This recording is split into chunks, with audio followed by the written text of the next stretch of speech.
welcome back. It's Ryan at Robot Dog. Thank you so much for all the amazing guesses and observations and just really thoughtful comments and all the likes and subscribes and everything. I can't thank you enough for participating in this with me. It's been awesome. All right, so without any further ado, I'm not gonna talk your ear off. Let's get to the results and then I'll talk your ear off a little bit. So EQA was Behringer. EQB was the API hardware. EQC was the Waves API plugin, and EQD was the Logic built-in channel EQ plugin. All right, so I just did a quick tally on the results. Far and away, the Waves API plugin was most preferred. Behind that, the Behringer, the actual API, and the Logic plugin all got equal votes. I don't know what in the world really made people gravitate towards C. Really don't have a clue. Anything would be speculation. This morning I really had to test myself and I had to throw all these into a random playlist and see if I could really find the difference between any of them. And unfortunately, I gave up pretty quick. I couldn't really do it. I was at least glad that I could tell which one was the no EQ version.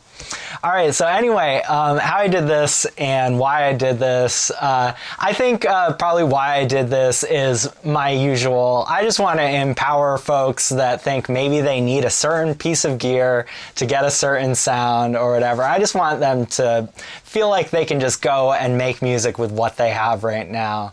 And how I do that with each of these things is I just really stack the deck in the favor of the thing coming out great no matter what. And it all starts with a great song. So any one of these things, any one of these shootouts, I find a band with a great song and then a band that can really play it well or an artist that can really play it well. So you have a great song and you have a talented musician. You really can't screw it up with your gear. You know, you have a not such a great song and not such a great musician. I don't think you can really fix it with a hardware EQ or compressor or preamp or something. I think there are things you can do to improve it, but they're more about how you treat it and how you think about how you want to, what's the most important part? How do you improve the weakest parts? And just basically how you think and how you hear and how you choose to produce and present and everything. All right, so I guess a little bit of insight on how I structured this, how I worked it out so that they were at least pretty similar is, okay, I'm gonna say it, none of these are great mastering EQs. I don't really use them for mastering EQs. They're just kind of what I had around and I thought what would be most fun and most controversial. Generally, to put a little, top and low on master, I would use like a Pultec style EQ. I have a real old school one from Acoustica. It's a Nebula plugin and it does like a dynamic convolution model of a DW Fern, and it's called Doc Fear, just to be more generic. But anyway, yeah, but like a Waves, Pultec, or UAD, anything would do the same effect of kind of brightening the top and boosting the lows if it needs it.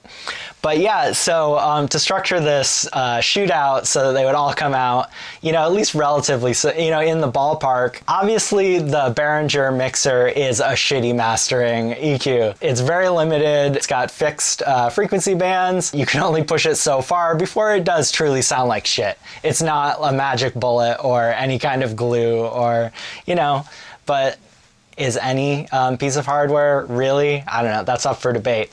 But anyway, yeah, you could only push the Behringer EQ so far, especially on the top end, before it would start to sound, really harsh, brittle. So I think I kind of pushed that one as far as I could. Then I kind of tried to match that the best I could with the others. So I was setting them up to be very level. It wasn't like I'll use everything in my power with these tools to make each master as good as it possibly could be. No, I kind of stacked the deck in the favor of keeping them all pretty equal. So anyway, thanks so much for participating, and let's just keep this discussion going. What does gear really do for your music relative to what you can do as as a producer or a mixer or as a songwriter or a musician? Let's talk about it. I'm really happy to do these shootouts and just more tests, and I think I'm in a fun position to do it with a pro studio and having some experience under my belt, and also not being afraid to totally emasculate all the gear I have in my arsenal. It's fun, I love it, let's just keep it going. All right, so yeah, like and subscribe and comment, all that stuff. Send me messages, anything I want to hear from you. Until then, take care. Bye.